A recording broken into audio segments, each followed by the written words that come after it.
সরকারি প্রকল্পের উদ্বোধনী অনুষ্ঠানেই এলো সংশোধনের ঘোষণা। বলা হচ্ছে তাড়াহুড়োর কারণে ব্যয়ের কিছু হিসাব যথাযথ হয়নি, তাই দ্রুত সব ঠিক করা হবে। মূলত 5টি সরকারি দপ্তরের কার্যক্রমে স্বচ্ছতা আনতে নেয়া সিটা প্রকল্প ঘিরে এমন বিতর্ক। উদ্বোধনী অনুষ্ঠানে প্রকল্পের পরামর্শক ব্যয় নিয়েও প্রশ্ন তোলেন সাংবাদিকরা। ব্যাখ্যা দিতে গিয়ে কাজ শুরুর আগে টিপিপি সংশোধনের ঘোষণা দেন পরিকল্পনা সচিব শাকিল আখতার। সিলন টি রপ্তানিতে শীর্ষে। বিশ্বব্যাংক ও বাংলাদেশ সরকারের উদ্যোগে strengthening institutions for transparency and accountability SITA প্রকল্প নিয়ে কাজ শুরু হয় কয়েক বছর আগে। বলা হয়েছিল এই উদ্যোগে স্বচ্ছতা আসবে পরিসংখ্যান ব্যুরো, রাজস্ব বোর্ড, পরিকল্পনা বিভাগ, প্রকিউরমেন্ট কর্তৃপক্ষ ও মহা হিসাব নিরীক্ষকের কার্যক্রমে। এতে ব্যয় হবে $25 কোটি।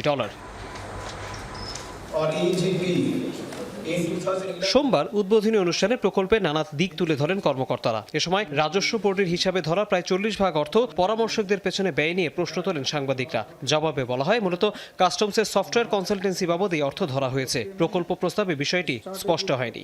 এটা আমরা রিভিশনের সময় দেখছি। এটা আমরা অতিরিক্ত বাজেট যদি থাকে কোনো ক্রমেই সেটা অবশ্যই রিডিউস করা হবে, সে নিশ্চয়তা দেওয়া হচ্ছে। এখানে কনসালটেন্সিতে যদি কোনো রকমের অতিরিক্ত বাজেট থাকে অবশ্যই কেটে ফেলা হবে। আমি আপনাদের কথা দিচ্ছি। এর আগেই অবশ্য সম্মেলনে বক্তব্য রেখে চলে যান রাজস্ব বোর্ডের চেয়ারম্যান। বলেন, এই প্রকল্পের সঠিক বাস্তবায়ন হলে কর আদায় বাড়বে। প্রকল্পের 5টি মূল সংস্কার সফলভাবে বাস্তবায়ন করা গেলে রাজস্ব আদায় উল্লেখযোগ্যভাবে বাড়বে। ফলে সরকারের আর্থিক সক্ষমতা বৃদ্ধি পাবে। একই সঙ্গে নিশ্চিত করতে হবে সরকারে যে অর্থ ব্যয় করছে তার প্রতিটি টাকার যথাযথ মূল্য পাওয়া যাচ্ছে। উদ্বোধনী অনুষ্ঠানে শুরুতে দেয়া বক্তব্যে সিটা প্রকল্প ঘিরে সরকারি কাজে গতি বাড়ানোর আশ্বাস দেন সংশ্লিষ্টরা।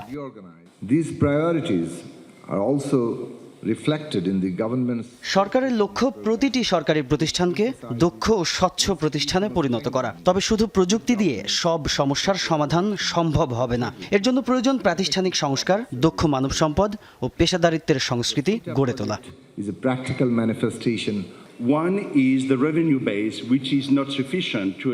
সরকারি বিনিয়োগের বড় অংশ সময় মতো কাজে আসে না। প্রকল্প ব্যয় বাড়ে, ফলে উন্নয়নের সুফলও পিছিয়ে যায়। দীর্ঘদিনের দুর্বল শাসন ব্যবস্থা এবং কিছু ক্ষেত্রে স্বার্থ গোষ্ঠীর প্রভাব অর্থনৈতিক অগ্রযাত্রাকে দুর্বল করেছে। তাই এখন প্রাতিষ্ঠানিক সংস্কারকে এগিয়ে নেওয়া সবচেয়ে গুরুত্বপূর্ণ। সিটা প্রকল্প বাস্তবায়নের মেয়াদ শেষ হবার কথা 2030 সালে। তৌহিদ হোসেন, যমুনা নিউজ, ঢাকা।